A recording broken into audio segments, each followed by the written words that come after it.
บ่าวเผยมาเพื่อนแม่ใหญ่ผู้เพิ่นอยู่กับลูก2 คนนี่พ่อลูกชายเพิ่นอยู่มื้อนี้นี่สิพาทุกคนมาเบิ่งเด้อนี่เจ้าเฮ็ดหยังอยู่ไข่แล้วบ่เอ้ยไข่โอ้ไข่โอ้คันใดเพิ่นนี่ขึ้นไปเบิ่งได้บ่ได้โอ้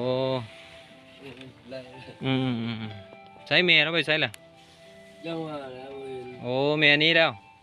บ่ฮู้ ใช้หน้าตาคือบ่เห็นใช้เจ้า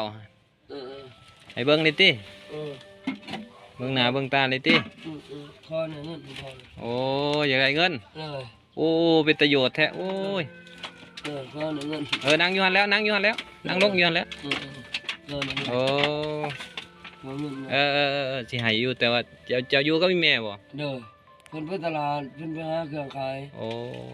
บ่มีเงินค่อยกับไข่นี่พอไข่บ่สบายเนาะน่ะโอ้เด้อเดี๋ยวสิเอาเงินให้เด้อเด้อเจ้าอยากซื้อหยังล่ะบ่ได้ซื้อของกินซื้อยากินแน่กับซื้อเหล้าแน่นะซื้อเหล้าเด้อโอ้กินเหล้าอีกเลขเพิ่นเลขมันออกสิงเด้อว่าเลขสิออกสิงเด้อเลขออกสิงอยู่นี้เนาะเพื่อนเนาะเด้อนี่สภาพเพื่อนสานเพิ่นโอ้ยแม่นความ แม่นอีหยังหั่นอยู่เทิงหั่นฮะอันนี้ซื่อคือเน่าแห้งทงยางซื่อๆนะบ่มีหยังโอ้ยทงยางซื่อๆแม่แล้วนอนเบื้องใดแนวนอนอยู่พี่โอ้แม่นอนเบื้องนี้แม่นนี่เจ้านอนเบื้องนั้นไปหาผัก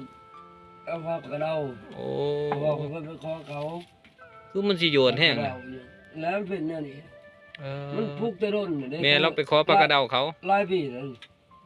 แต่ได้ปีค่อยเอาแล้วมาค้ำนี่ใช่เขาน้ำเจ้าเด้กินอยู่ใส่กินอยู่น้ำตั้งแต่ไปหาหนองนึงอยู่พุ่นนี่เคย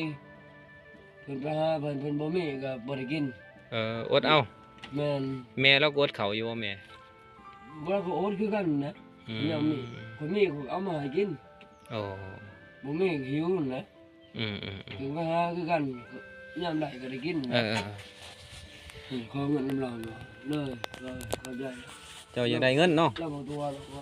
บอกเลขเราชอบซีบอกแล้วบอกแม่หมอบ่กินเหล้าเด้อเจ้าบ่กินเหล้าเด้อบ่กินเหล้าเด้อนี่50,000เด้อ50,000จ้า